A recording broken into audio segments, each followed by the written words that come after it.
ታገሺ እህቴ፣ ሁሉም ያልፋል። ኑ እንተዋወስ፣ መልካም ነገር እንጋራ፣ ዲናችንን እንወቅ አለብን አደራ። ሰላሙ አሌይኩም ወራህመቱላሂ ወበረካቱ። ውድና የተከበሯችሁ የዩቱብ ተከታታዮች ሰላም ሰላም ብያለሁ። በያላችሁበት አላህ ይጠብቃችሁ። ሼር ሰብስክራይብ በማድረግ አበረታቱኝ እላለሁኝ። ታገሺ እህቴ፣ ያልፋል። ታጋሾች ሚንዳቸው ገደብ የለሽ ስለመሆኑ በቁርአን ተነግሯል። የታጋሾች ሚንዳ ይሄ ነው፣ እስከዚህ ነው ተብሎ አልተገደበም፣ አልተቀመጠም። ጉዳዩ ከባድ ስለሆነ በምድር ላይ ታላላቅ ሰዎች ሁሉ ከትልቅ ደረጃ የደረሱት ታግሰው ነው። ቅቤ አናት ላይ የወጣሁት ተገፍቼ ነው አለች አሉ። መገፋትን አትጥሚ፣ ያለ ምንም ምክንያት መጠላትሽንም አተማሪ እህቴ። ፊት ነሱኝ ብለሽ አትሸበሪ። ባይሆን ሁሉም ነገር ለበጎ ነው በይ። ከትንሽ እስከ ትልቅ በሁሉም ፈርጀን ብዙ የዱንያ ፈተናዎች ሁሉ ታገሽ። ዱንያ በእጅጉን የትዕግስት አገር ናትና በዱንያ ላይ ታገሽ። ሁሉን ነገር ችለሽና ውጣሽ ለማለፍ ሞክሪ። አብዝተሽ ታገሺ። ከመታገስም ጋር ዝም አትበይ። ድከሚ፣ ታገይ። መከራ እንደ ከባድ ነገር ሁሉ ያልፋል። ችግር እንደ ጨለማ ሁሉ ይገፈፋል። በትዕግስት ጠብቂ። እየተንቀሳቀሽ ጠብቂ፣ እየሰራሽ ጠብቂ። መጠበቅ ራሱ ኢባዳ መሆኑን እወቂ። ኢንሻአላህ ያልፋል። ዱንያ የትዕግስት አገር ባትሆንማ ኑሮ የነቢያችን ኢዮብ አይነት ትዕግስት በጀነት መግባት ጥሎሽ ሆኖ ባልቀረበ ነበር። እስኪ ምን አስጨነቀን? እድላችንና እጣ ፈንታችን ሁሉ አላህ ሱብሓነሁ ወተዓላ እጅ ነው። ሰዎች በእኛ ላይ ማድረግ የሚችሉት ትልቅ ነገር ላይ አላህ የጻፈልንን ወይም የጻፈልንን ነገር መፈጸም ብቻ ነው። ከዛ ውጭ ምንም መንገድም ሆነ ኃይልም ሆነ የላቸውም። አይጎዱንም፣ አይጠቅሙንም። የነካንና ሊነካንና ሊፈጽምብን የቻለ ሁሉ አላህ ሱብሃነሁ ወተዓላ የፈቀደለት ብቻ ሲሆን ለዚህም ነው ጠቃሚም ሆነ ጎጂ፣ ሰጭም ሆነ ነሽም የፈጠረን አምላክ አላህ ሱብሃነሁ ወተዓላ ብቻ ነው የምንለው። ለዚህም ነው መስራት እንጂ መጨነቅም የለብንም የምንለው። እስቲ ምን አስጨነቀን? የሚያሳስበን ነገር የሲሳያችን ነገር ብቻ ከሆነ እሱ ከሁሉም በፊት ሁሉ ተጽፏል። ሊነጥቀንም ሆነ ሊያግደንና ሊከለክለን የሚችል ማንም የለም። ለየግላችን መደባችን ተመድቦልናል። እሰርቃለሁ፣ እቆርጣለሁ፣ እነፍጋለሁ ቢልም ማንም አይችልም። የተጻፈልን ሲሳይ ከኛ ጋር አለ። ስለፈለግን ገፍተን አንመልሰውም። ባንፈልገውም እሱ ራሱ ይፈልገናል። ሪዝቃችን እንደ ሞታችን ቀን ሁሉ የቤታችንን በር ያንኳኳል። ብንሸሸውም አሳዶ ይደርስብናል። የተስገበገበን ጎትተን አናመጣውም። እንሸከም ብንል ተሸክመን አንዞርም። የፈጠረን ሱብሃነሁ ወተዓላ ሊለግሰን ቃል ገብቷል። የሚያስፈልገንን ሁሉ ሊያሟላልን፣ ከርሳችንን ሊሞላልን ቃል ገብቷል። የትም ብንሆን የርዝቃችን ራሱ ይከተለናል። ሞት ራሱ እንደሚፈልገን ሁሉ ርዝቃችንም እኛ ያለንበት ድረስ ይመጣል። ስለዚህ ለምን ሀሳብ እናበዛለን? ምን አሳሰበን? የሚያሳድደን ጠላት ይኖርብን ይሆን?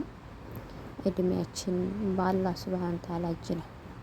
የወደደን ለአንዲትም ቀን እድሜ አይጨምርም፣ የጠላንም ቅንጣት ታህልም አይቀንስም። እድሜ ቀድሞ የተወሰነና የተቆረጠ ነገር ነው። ያለ ቀናችን የምንሞት አይደለንም። ከሞት ቀናችን አንቀድምም፣ አንዘገይም። በሽታ ሰዎችን ሆነ አደጋዎችን ምክንያታቸው እንጂ በህይወታችን ወሳኞች አይደሉም። ቀናችን ሳይደርስ አይገሉንም። ስለዚህ ምንም ሊያስፈራን አይገባም። በልጅነት በእናታችን ማህፀን ውስጥ የጠበቀን አላህ ሱብሃነሁ ወተዓላ ሁሌም አሁንም ይጠብቀናል። ጠላት ከሆነ ሁሌም አለው። ሰው ሁሉ የሚጠላው የሌለው ሰው የለም። መላእክትን ሳይቀር ሸይጣኖች ይጠሏቸዋል። ጦቹ ሱብሃንአላህ የአላህ ነብዮቹም ደጋጎቹም ባሮቹም ጠላት ነበሮቻቸው። ፊርዓውን የነብዩ ሙሳ ዋና ጠላት ነበረ። ፊርዓውን የነብዩ አላህ ሙሳ ዋና ጠላት ነበሩ።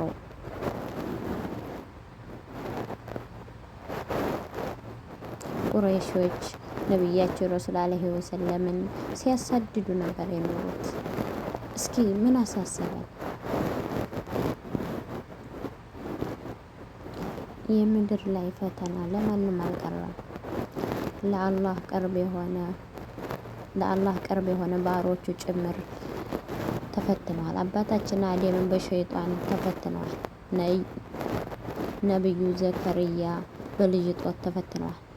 ነብዩ አላህ ያዕቁብ በልጆቻቸው ጥመትና በጠፋ ልጆቻቸው በነብዩ ዩሱፍ ናፍቆት ተፈትነዋል። ነብዩ ኑህ በህዝባቸው ተቀባይነት አጥተው በበርካታ ዓመታት ጮኸዋል።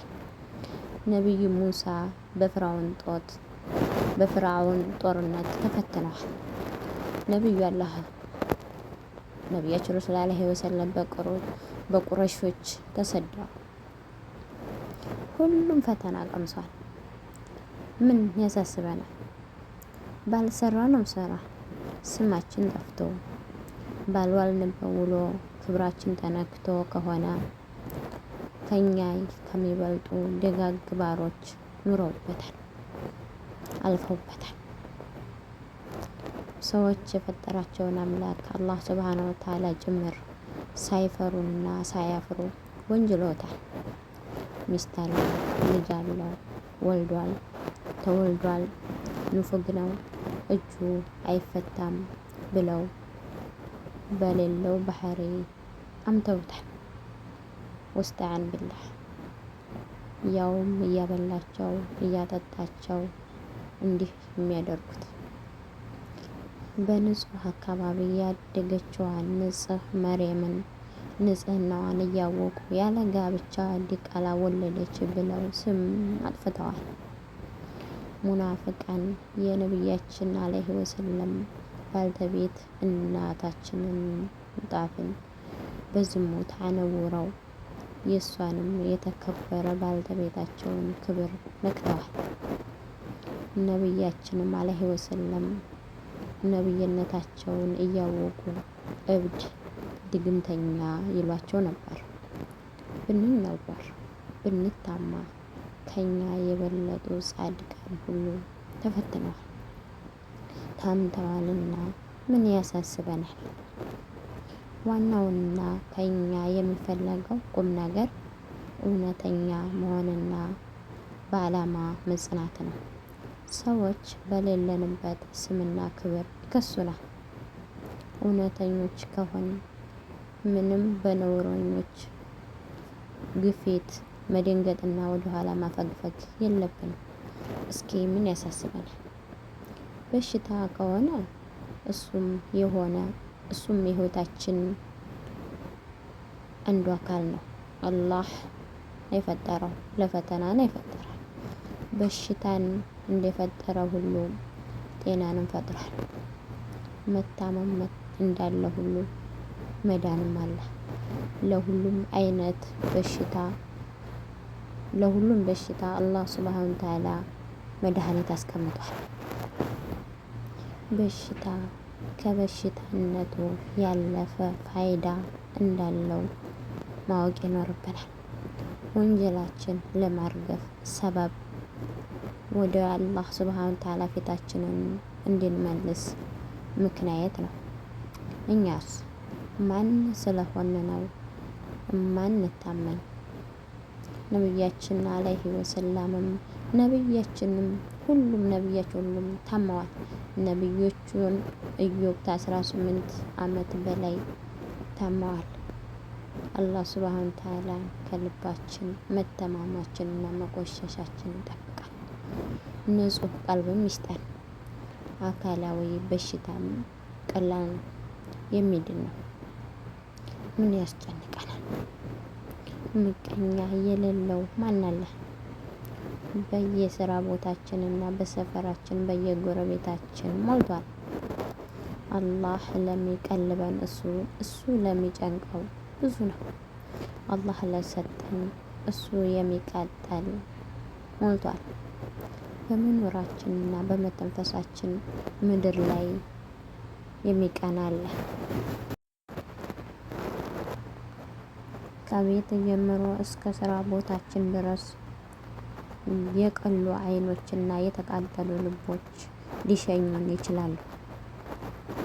በመልካችን፣ በቁመናችን፣ በእውቀታችን፣ በስልጣናችን፣ በሀብታችን፣ በሰው ዘንድ ባለን ተወዳጅነት፣ በትዳራችን፣ በምንለብሰው ልብስ፣ በምንበላው ምግብ፣ አላህ በለገሰን ነገር፣ በሰራነው ቤት፣ በምንነዳው መኪና የሚቀኑ የሚመቀኙ አሉ።